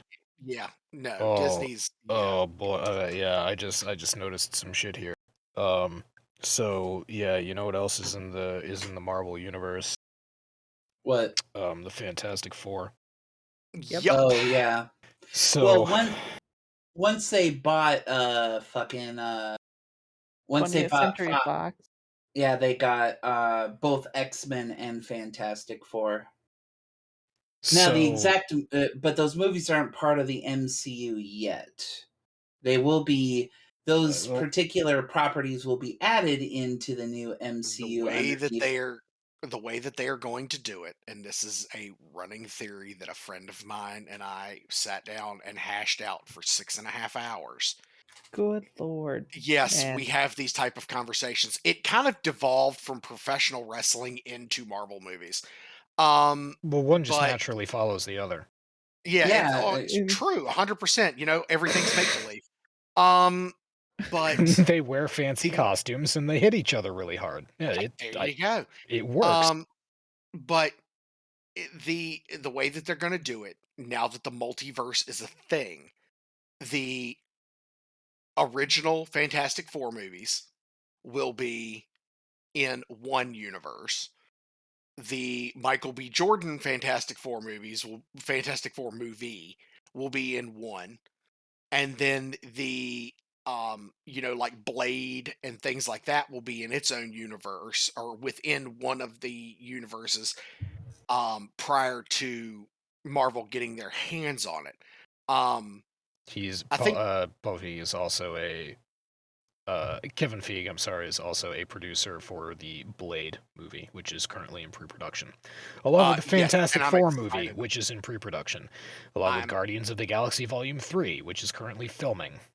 Yes, it is slated to come out sometime in 2023. Yes, which is going to be the end of Guardians of the Galaxy. They have said that it is after 3. They are done with it. They are no longer going to be doing it. Well, interesting. Specifically, the article that the current cast of Guardians of the Galaxy are not coming back, but there are other Guardians that they could actually tap because I'm a big Guardians of the Galaxy fan, the actual comics, and although yes, that is the core individuals that have been a part of it, there have been many others that have been part of it. No, there have been, but Robert Downey Jr. is dead, and so is Yondu. Well, yeah. Those are the only other 2 big names that they could use. Okay, as much as I appreciate you saying that Robert Downey Jr. is dead, sorry, Tony Stark is dead. Okay, look, the two are essentially intergeable because he stopped playing the character. Right. He's this is the funny part about it is sometimes a character is not really acted out. They're just played by the actor, and the actor is not really trying. It's just who they are. It's sort of symptomatic of the social media scene that we have these days. But in Robert Downey Jr.'s case, he was exposed to the character of Tony Stark, and then he, in real life, his person, became Tony Stark. That is very true. But the thing is he was Tony Starking before Iron Man was even a thing. That is also true. Well, no, was he really before 2008? Yes. Yes. Because if you look at the comic book timeline, Tony Stark gets captured, taken away, and then comes back to all of this huge fanfare. Okay, so Robert Downey Jr., actor prior to Iron Man, he's an actor. He's got a huge drinking and drug problem. So does Tony Stark. Then Tony Stark gets clean and becomes a better version of himself. Haha! Robert Downey Jr. is clean and working for Disney, doing a better version of himself. So the development of the character parallels him in real life, but in every way. But the personality of the character, so I get what you're saying. I'm saying something slightly different in that Robert Downey Jr. did not behave like Tony Stark does in the movies prior to 2008. Yeah, previously. Oh no. One day, Robert Downey Jr. will wake up and realize that he's not actually Tony Stark. Oh my God, what a crazy day that will be. He's going to be the next Al Pacino. Oh, yeah. Yeah. Eventually, he's just going to show up in movies and shout, "Hooah!" And people will be like, "Oh, that wacky Tony Stark." So I made the mistake of watching Adam Sandler's movie Jack and Jill. the other day. Oh and yeah, because we it was started the- off talking about cinematic abortions with Paul Feig. God.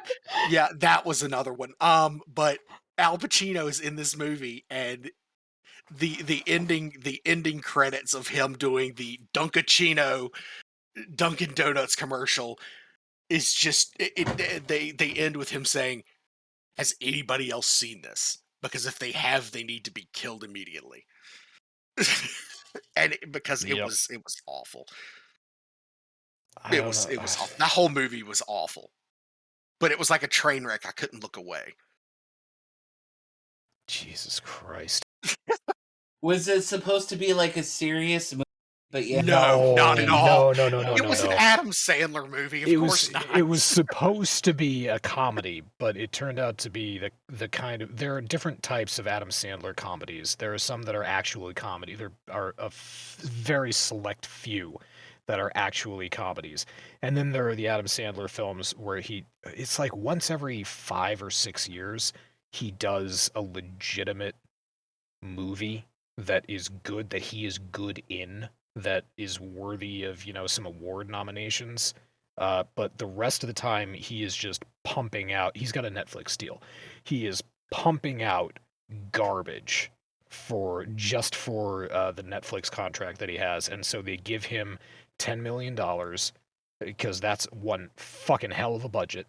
They give him $10 million to go and film a movie and give it to Netflix for distribution, and he goes to Hawaii or Barbados or some exotic filming location where coincidentally he brings his whole family along and they have a vacation, and they kind of film a movie, and they give $1 million towards production of the film, and they get a whole bunch of sponsorship deals from a local hotel resort or a casino, and the other $9 million go to Adam Sandler's friends, mainly Rob Schneider or David Spade or whoever else he's been working with for Drew fucking ever. Barrymore. Barrymore, yeah. Mhm. So they get the lion's share of the profit. The tiny bit goes to production. The rest, the overflow from the 10 million is picked up by sponsorship deals, and it's shamefully hawked in these movies. And then I think his baseline contract with Netflix gives him about like 20 million per movie. So that's not like part of the budget or anything. That is just something that is given to him because he's making a movie and he's under contract with Netflix. So, yeah, I mean, you can't fault the man for being a savvy businessman. He is a savvy businessman. He makes a lot of really shitty movies. And every, as I say, every 5-6 years, he makes a legitimately good one. Usually it has nothing to do with Netflix. And what's funny is all of the really bad ones, you can tell the really bad ones because somebody gets punched or kicked in the dick. That was, there's... I don't know about that one because Happy Gilmore is actually a pretty decent one. That was what, as I say, yeah, he does have... That was prior to Netflix. I can that was probably... prior to Netflix. I can probably count on one hand the number of actually funny, good comedies that Adam Sandler has made. Happy Gilmore is one of them. Billy Madison was pretty good. Isn't that the one where he basically has to go back to grade school? Yep. That's the one that has the garbage music video in it, where whoever the lead singer of Garbage is, she is so fucking hot. What is it? Just Go With It with Drew Barrymore was pretty good. Now we're reaching. No, that was Jennifer Aniston. That was Jennifer Aniston. Sorry, not Drew Barrymore. Drew Barrymore was 50 First Dates. There's Waterboy and Wedding Singer. Wedding Singer was awful. Yeah, Wedding Singer was awful. Waterboy was kind of okay, but that wasn't my favorite. You can do it. Yeah, the only good line out of that got used for Tom Brady this past week. The Tampa Bay Bucks were like, "Hey, Tom Brady's gonna play another year." He announces his retirement. Oh no, we suck again. Yeah, that's right. You posted that meme. Shit. The poor Buccaneers. They'll go back to being last place in 2 years. So, is anybody getting the feeling that Netflix is essentially grabbing up whatever script or movie they can get their hands on, and like a big wad of wet, ugly spaghetti, throwing it against the wall to see what sticks and people like. Well, that's how most movie Welcome to studios work. 2022. No, that's how it's worked for decades. There, tons of studios just grab up whatever scripts. That's not true. No, I don't think that Netflix is grabbing up any scripts that they possibly can and throwing the spaghetti against the wall to see what sticks. I think that they're reviewing most of the scripts that pass by them, like most other movie studios do, and they're seeing what's doable, what's affordable, and what they think is most profitable. And it seems, from the list of movies that we just went through, it seems like they tie profitability with name recognition. Yep. So if a script comes across the desk and you have a producer or a screenwriter who is attached to this script and also has an in with, say, Ryan Reynolds, then I think that would be very encouraging for them to. And I wouldn't be to take a closer look surprised. at. I'm pretty sure you're onto something there. I wouldn't be surprised if, the thing not only comes with, some sort of, producer or screenwriter with ins, but maybe those people actively shop their connections and go, hey, if you guys do this, so and so would come and do it, that sort of thing. Yeah, so I think Netflix is very much like most other mainstream movie studios out there, which it is, granted, they're shifting more and more towards streaming services. So HBO Max, I would consider to be a major competitor to Netflix because they got a whole bunch of. I haven't seen their movie lineup. I don't know if there's an article out for that yet, but HBO Max puts out some fairly impressive shit on par with Netflix. And Amazon Studios is actually coming up in the TV department, not necessarily the movie department, but the TV department. Yeah, they are same thing with Apple TV. Apple TV's they've got the one out right now. What is it? Foundation, but I'm not sure if there's anything else that they're doing. And Foundation, yeah. I was thinking about another one though. Yeah, but Apple TV is trying. They're trying to get in there. Yeah, Foundation wasn't bad. Foundation was excellent. I really enjoyed that show. Absolutely. I blew my mind. IMDb came up with a list of upcoming HBO Max originals. I think it might include series as well as movies, but there you go. Oh, I see. You might have to flip through it. Some of it's 2021, but it supposedly goes through 2023.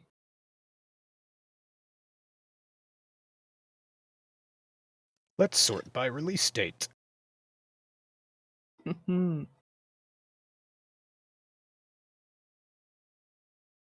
Okay, Dune the Sisterhood. There you go.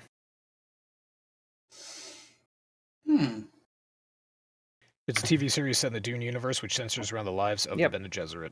Okay, so that's. I knew they were making that. That's definitely going to be something that gets a lot of popularity, especially after the success of Villeneuve's latest film, Green Lantern. Nobody gives a fuck. Duster, don't know what that is. Circle, want to take on the world of Greek mythology, told from the powerful feminist perspective of the goddess C0C. Ooh, that's gonna be spicy. Who transforms from an awkward nymph into a formidable witch, able to challenge gods, titans, and monsters alike. Yeah, that's why she was banished to an island in the middle of the Aegeus. Yeah, and it was not able to leave. So yeah, she's real super powerful. Anyway, Snow Crash, the Gordita Chronicles. Excuse me. A Latina reporter looking back on her childhood as a chubby, willful, and reluctant Dominican immigrant growing up with her eccentric family in the 1980s in Miami. That actually sounds kind of interesting. Justice League, Dark, yeah, sure, why not? Vegas High, Static Shock, Untitled Batman HBO Max Project, a drama series set in the Gotham Police Department based on Matt Reeves' The Batman. Did we already have... no, that was called Gotham. I guess it really didn't center around the Gotham Police Department, did it? Which was a great show, mind you. It was okay for the first couple seasons. I can't enjoy Jada Pinkett Smith. I tried. I really did. Fish Mooney seemed like a character with a lot of potential.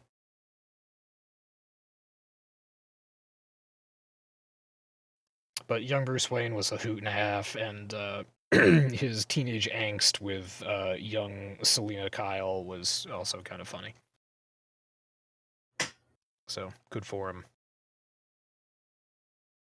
Yeah, so there's some stuff here. There's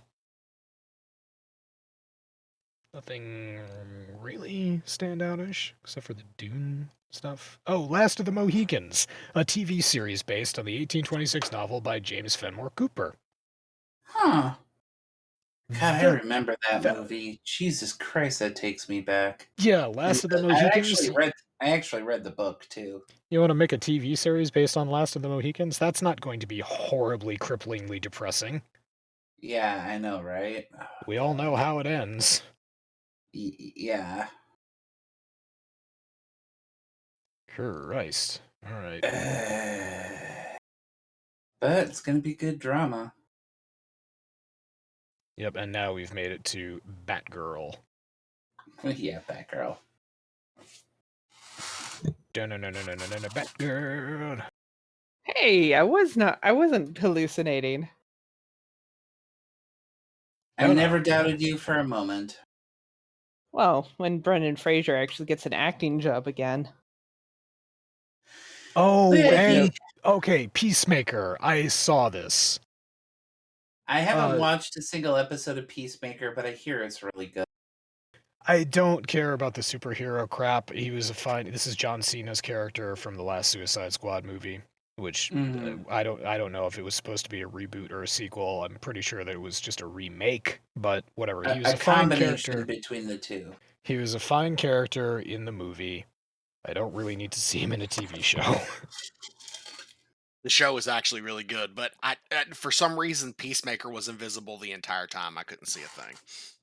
Oh, that's an old John Cena meme. That bastard. Old but a goodie. Damn it, I stand by it. Where are the John Cena apologizes memes? I don't know, but I want to see them. You can't see them. They're John Cena memes. Christ. This could go on all night. Let's stop. You're lucky my pants are off. Wait, what is this? The Matrix Resurrections? No, this is movie. Oh yeah, okay, all right, I get it now. I was expecting this to be a TV show, but no, this is just telling us about the movie that came out last year. Yeah, we're to the stuff that's been released now. Oh, look at that. Aquaman, King of Atlantis, the animated trilogy. Yeah, I was about to say that Justice Guarantee League it'll Dark is going to be a animated feature. It already has been once. I think they're doing I know it's already been done, but I think it's actually going to. I'm sorry, I still want to see Keanu Reeves back in the John Constantine role. He actually says he wants to do it. He's actually on record saying that he wants to play it again. And it will never fucking happen. Yeah, it will never happen. Fine. The Constantine movie ended off in a good spot. It was a good overall story arc for his character. If there's not going to be a sequel, I'm fine with that. I'll go back and watch Constantine. I mean, Rachel Weisz, for fuck's sake. And was that Tilda Swinton who played Gabriel? Yes. The the oddly attractive Tilda Swinton, who is I mean, you're not wrong. It's one of those things where it's like, why do I have a boner right now? I know. I usually don't get boners for dudes, but she's something else. Has anyone here not seen the last Matrix movie? I have not. I have not seen Resurrection yet. I don't plan on seeing it. So if you're gonna spoil something, go ahead. No, I mean definitely go take a look at it. It's a very interesting. It's an interesting take on this. Only Lana Wachowski directed and wrote. Yeah. Her sister was not interested in doing this, in Oh, making the okay. movie.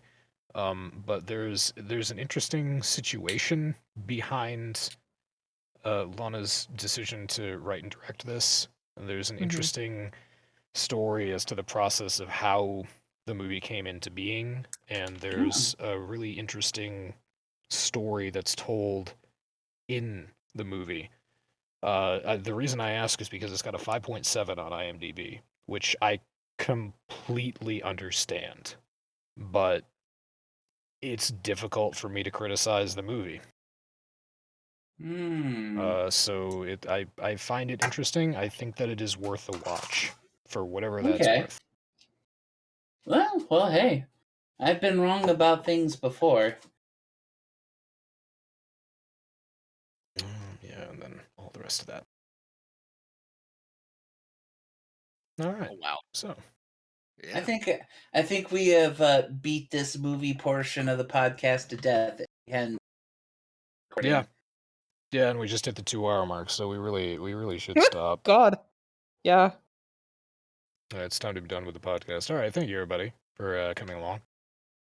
I have not been paying attention to Twitch at all in the fucking Twitch chat. All right, yeah. So whatever. Yeah. Thanks, guys. See you next week, same time as and all the rest of that. And here's the outro. Penis. Penis. Everyone. Penis. Glorious. Golden penis. Olympic rings penis. Oh yeah, happy Olympics, penis.